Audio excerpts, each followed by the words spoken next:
Why is there suffering and death? The answer is simple: because there's sin. When God made Adam and Eve sinless and put them in a sinless environment, death and suffering were not part of God's plan.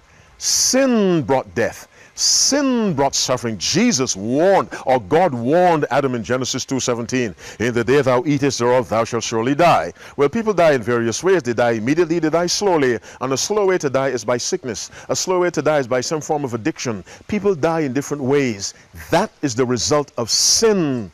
Sickness is the result of sin. It may not be the sin of the sick person, but somebody else's sin. Sin in the world is the reason for all the suffering. Is there a merciful God? Yes. That's why he sent Jesus Christ. And if people would follow God faithfully, they would be relieved from much of the suffering that goes on, because God is a compassionate God. But there's a power called Satan, and people determinedly serve Satan but want the blessings of God. It does not work. There's suffering, there's death, yes, because of sin. And who sinned? It was not God, it was the first man.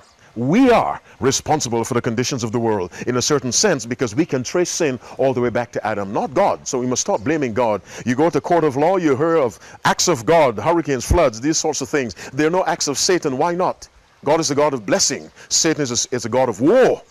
Suffering and sin as a result, and death as a result of sin. That's why one day Christ is coming back. There shall be no more death, neither sorrow, nor crying, neither shall there be any more tears or pain, for the former things are passed away. Revelation chapter 21 verse 4. Let's live for that day, because it's coming soon. But suffering and disease and death are the result of sin.